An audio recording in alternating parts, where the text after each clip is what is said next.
Hi there, this is Ranjit, and in this video, I just wanted to share my quick thoughts regarding the Samsung Galaxy S7 and the S7 Edge that were launched just yesterday by Samsung. And I've made some notes, so I'll just go over them. And in fact, the Galaxy S7 and the the S7 Edge actually look very similar to the Galaxy S6. If you were looking for a radical design change, that's not there. In fact, they have become slightly thicker, and in fact, from the back, they actually resemble the Note 5 a lot because of that curved, edges, just like the Note 5. So they should be easier to hold, in my opinion.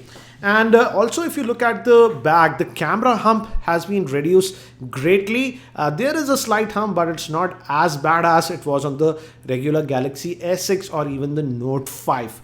Now, the camera does get a big boost, I would say. Now we have an aperture of 1.7. Earlier S6 had an aperture of 1.9. That means it can gather in a lot more light. So hopefully it will be a lot better in low lighting and artificial lighting situation.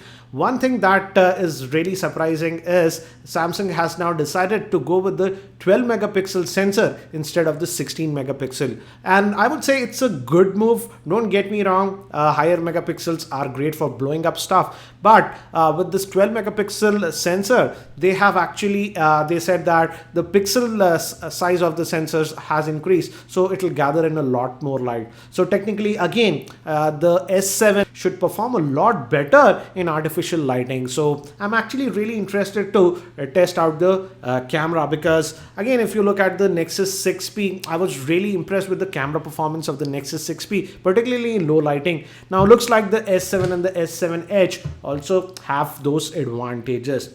Now the biggest difference between the S7 and the S7 Edge is in terms of the screen size.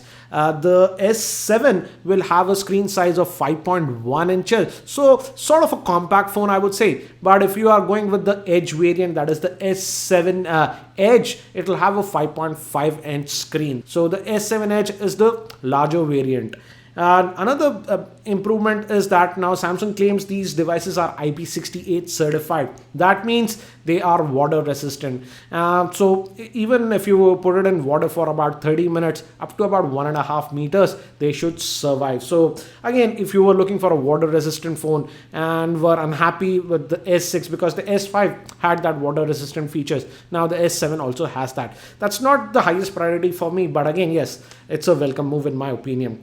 Now the biggest improvement according to me with the S7 is that they have a micro SD card slot now. Finally, it's back. It was really annoying that they removed it on the S6, but now the S7 and even the S7 Edge have a micro SD card slot.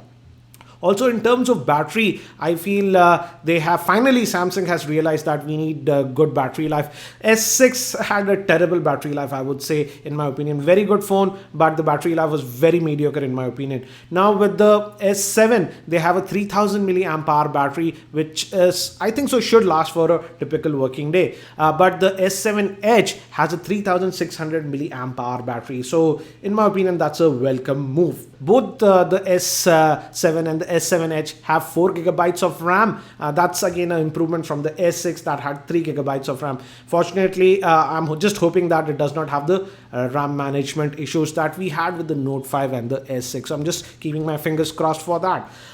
Regarding the main processor, it will come in two variants, the Snapdragon 820 and the Exynos 8890. At this point, we are not very sure what we will get in India. Samsung India hasn't said anything about it, but looks like we might get the Exynos variant, because even the Galaxy A7 and the A5 2016 edition, they came in two variants, that is the Snapdragon and the Exynos, and in India we got the Exynos variant. So again, the GPU is also improved. Samsung says that the GPU improvement is about 60%, so it will be great for gaming, and they have actually added some extra modes. While you play games, you can actually record stuff, and so those are some additions. And Samsung says that the S7 and the S7 Edge will also not heat up because it has heat pipes, so it'll be interesting to test that out with extensive gaming. Again, so these were the highlighting points of the S7 and the S7 Edge. Sorry guys, 1 second. And the thing that I did not like is now the S7 and the S7 Edge both do not have a IR blaster, and still Samsung is going with the old micro USB port instead of the new USB-C type port. So those are the things that I did not like, but I like the fact that now that the camera can do a lot better in artificial lighting. So I'm looking forward to test out the S7, particularly for its camera performance, and hopefully the battery life would be a lot better than the S6. Regarding the pricing, we know the pricing, the approximate pricing that will be in US. In US, the S7 will retail for about $700 US, and the S7 Edge will retail for about $800 US, and it will be available from March 11th onwards.